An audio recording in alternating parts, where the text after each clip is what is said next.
Here. Commissioner Shirley. Here. Thank you. Will you all join me for the Pledge of Allegiance and a moment of silence?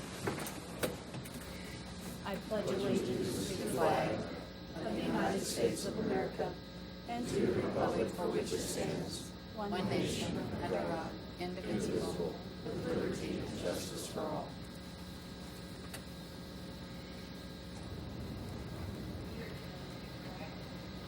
Thank you.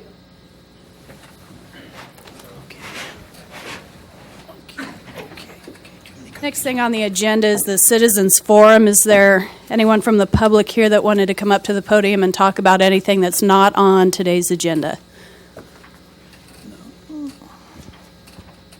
Seeing none, we'll move on down to awards and proclamations.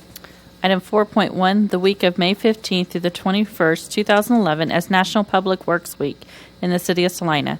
Jack Goetz, Flood Control Supervisor with the Public Works Department, will read the proclamation. It's your show, Jack. Come on up. Proclamation of the City of Salina, Kansas. Whereas public work services provided in our community are an integral part of our citizens' everyday lives, and whereas the support of an understanding and informed citizenry is vital to the efficient operation of public works systems and programs such as streets and highways, stormwater and levee systems, solid waste collection and disposal operations, municipal fleet maintenance services, water treatment and distribution, wastewater collection and treatment, engineering and inspection, public facilities, and whereas the health, safety, and comfort of this community greatly depends on these services and facilities each and every day, as well as in times of emergency and community disaster. And whereas the quality and effectiveness of these services and facilities, as well as their planning, design, and construction, is vitally dependent upon the efforts and skill of public works officials. And whereas the efficiency of the qualified and dedicated personnel who staff public works departments is materially influenced by the people's attitude and understanding of the importance of the work they perform. Now, therefore, I, Samantha Angel, Mayor of the City of Salina, do hereby proclaim the week of May 15 through May 21, 2011 as National Public Works Week in the City of Salina. And I call upon all citizens and civic organizations to acquaint themselves with the issues involved in providing our public works and to recognize the contributions which public works officials make every day to our health, safety, comfort, and quality of life. In witness whereof, I have hereunto set my hand and caused the seal of the City of Salina, Kansas, to be affixed this 16th day of May, 2011. Samantha Angel, Mayor. Does the department have anything planned for the week? Yes, ma'am. Tomorrow we are hosting a luncheon for the employees of Public Works, and we're doing hamburgers, hot dogs, and potluck luncheon. Okay. Thank you, Jack. I have your proclamation here for you if you come up. Okay.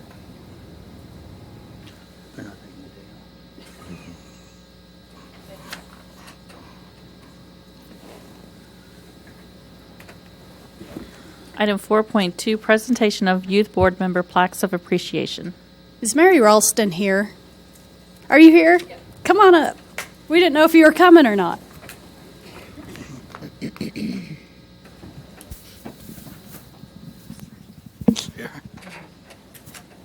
Mary served as the youth representative on the Parks and Recreation Board from June 2010 through May 2011, and this is a plaque in appreciation for your service. Thank you. Did you want to say anything? Okay. Thank you.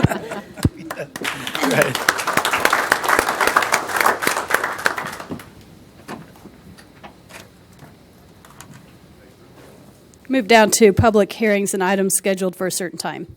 Item 5.1, public hearing and report on petition number 4337, requesting the vacation of a 14-foot utility easement running between lots 14 and 15, Block 1 of the Holiday Edition. Sub-item 5.1A, first reading ordinance number 11-10604. We'll open the public hearing. Mr. Andrew, come on up. Thank you, Mayor. Mayor and Commissioners, this is a petition filed by George Stein, the president of SCR Inc., and he is trying to assemble the three shaded lots there you see at the corner of Holiday Street and Clark Street into a site for the potential construction of a mini storage complex. And there is a hearing scheduled before the Planning Commission tomorrow to review his plan. But one of the items that was identified by himself and his architect is there is a platted utility easement that runs right through here between lots 14 and 15. And utility easements are put in place there to protect overhead and underground utilities and to avoid conflicts between buildings and utilities. There is a prohibition on building a building over a public utility easement. So, Dustin, if you could go to the site plan itself, there's an easement. The buildings are running north and south, and the easement in question is running right here. So he would not be able to build those buildings in that location unless the easement were vacated. So this request was forwarded to all the area utility providers to see if they had anything in there. And there's no existing utility lines in that portion of the easement requested for vacation. We did get some feedback from Westar about the need to relocate and relocating a guide wire that was supporting poles in that area, but they've had a second thought on that since this report went out to you, and we reported in the report that they had no objection about releasing that easement as long as an additional easement was granted back here for a relocated guide wire, but now they're decided to remove everything there altogether. So the comment there about adding a condition that they dedicate an additional 7-foot utility easement at the rear there is no longer valid. So the recommendation would be to approve the vacation ordinance in front of you on first reading without any special conditions. I'd be happy to address any questions you have, and Mr. Stein is here if you have questions of him. Any questions for staff? That removes Section 3, Number 2 Yes. on the ordinance, On that the- 7-foot. Okay. Yes, that was a condition that Westar had originally requested, and then subsequent to the reading this report, they decided to remove everything altogether, so there's no need for a special condition.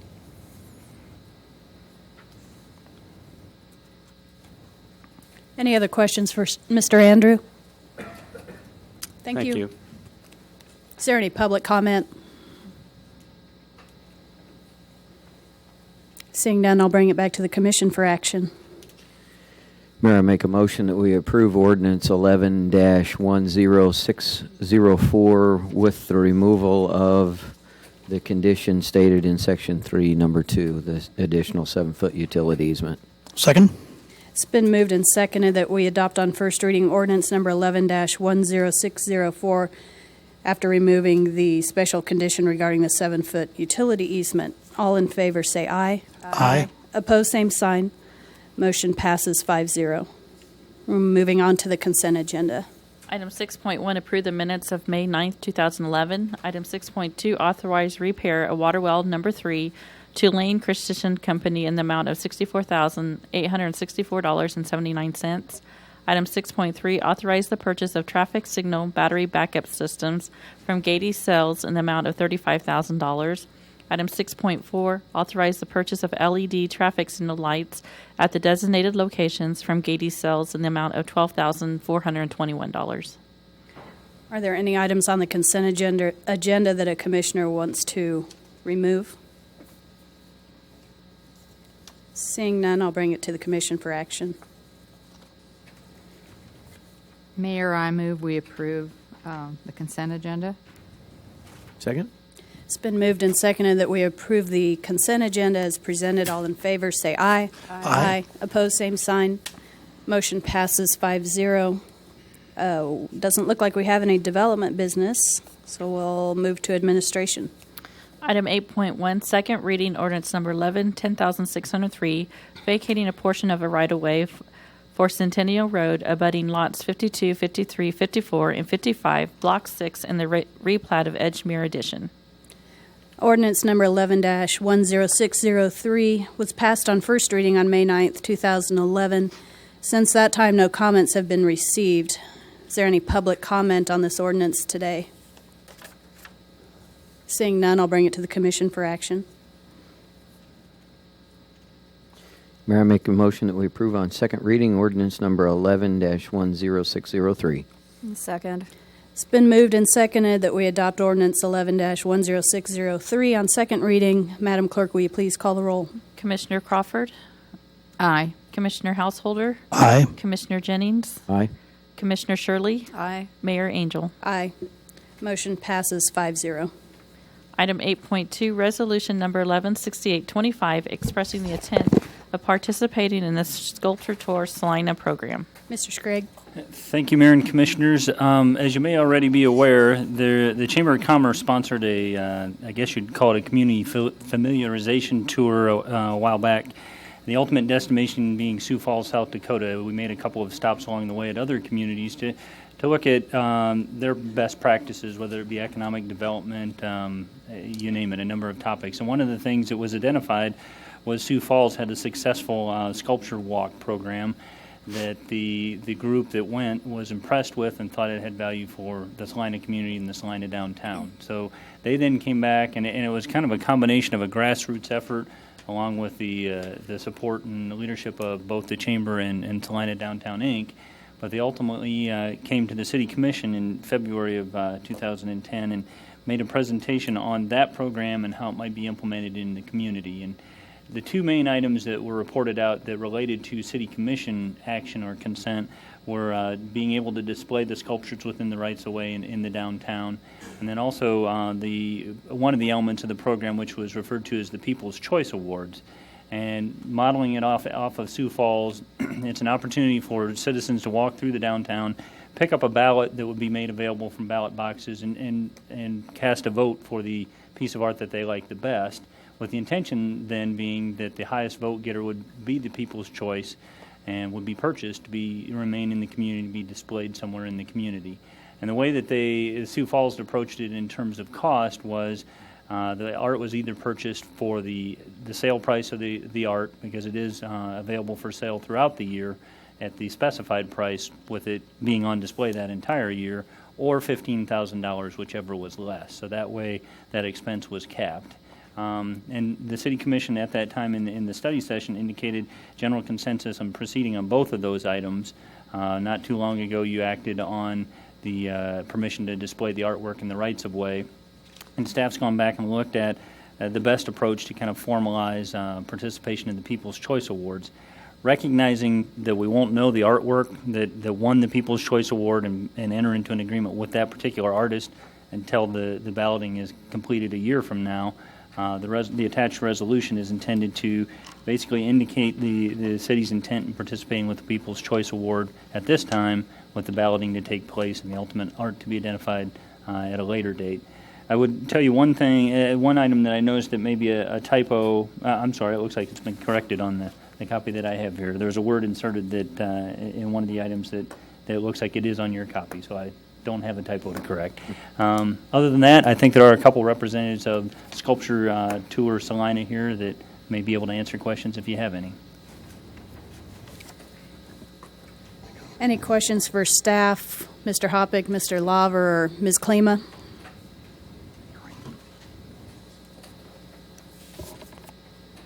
Mike, was there any discussion of a section or language that would give the city an out if city staff felt that the sculpture was inappropriate or couldn't be displayed, other than, I see there's one where it talks about being damaged?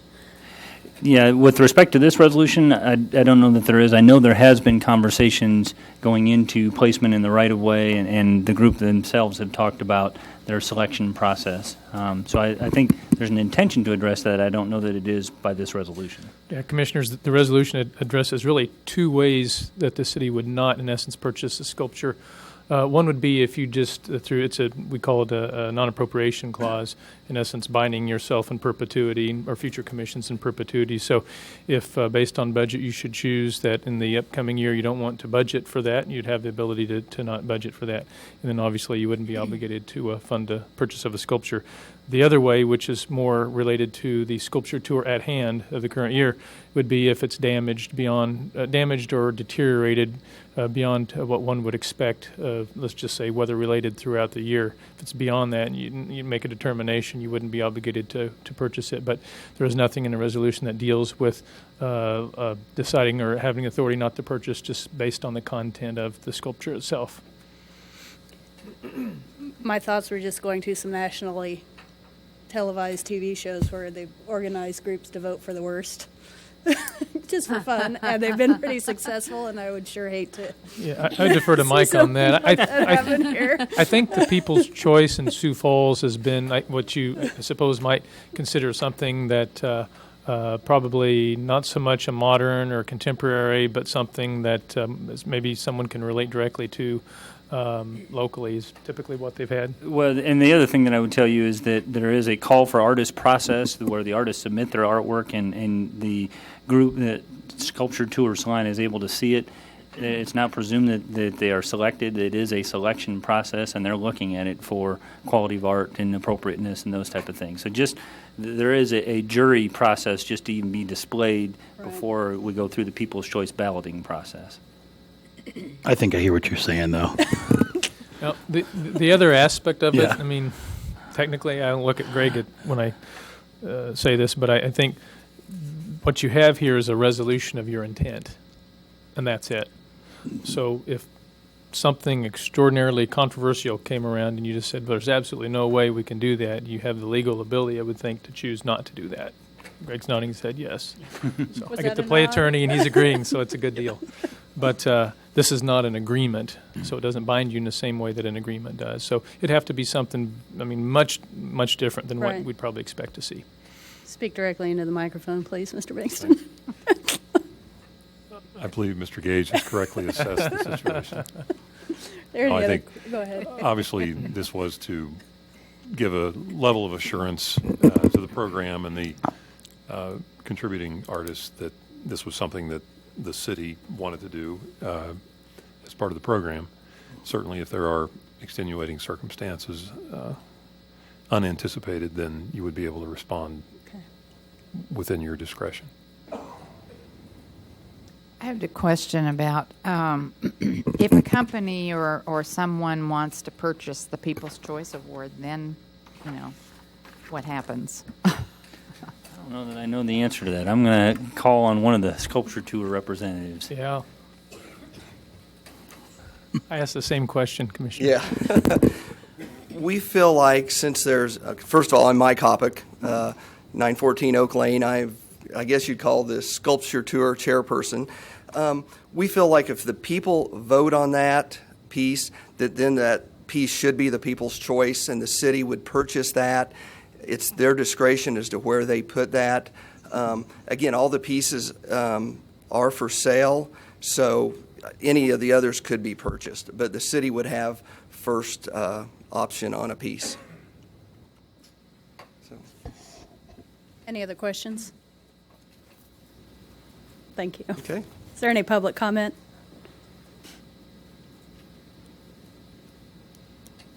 Any further debate or discussion? I was a little lapse a few weeks ago when you all were here, so I want to say thanks to Mike Hoppick and Dennis Laver and Phil Klima for putting this project together and rallying volunteers and donations to make it happen. I think it's a great example of a public-private public art display. So thank you. If there's no further discussion, I'll bring it to the commission for action. Mayor, I make a motion that we approve resolution number 11-6825 expressing the City Commission's intent in participating in the Sculpture Tour Salina program. I'll second that. It's been moved and seconded that we adopt resolution number 11-6825. All in favor say aye. Aye. Opposed, same sign. Motion passes 5-0. Is there any other business? Except a motion to adjourn. I'll make that motion, Mayor. I'll second. It's been moved and seconded that we adjourn. All in favor say aye. Aye. Aye. Opposed? We're adjourned. Thank you.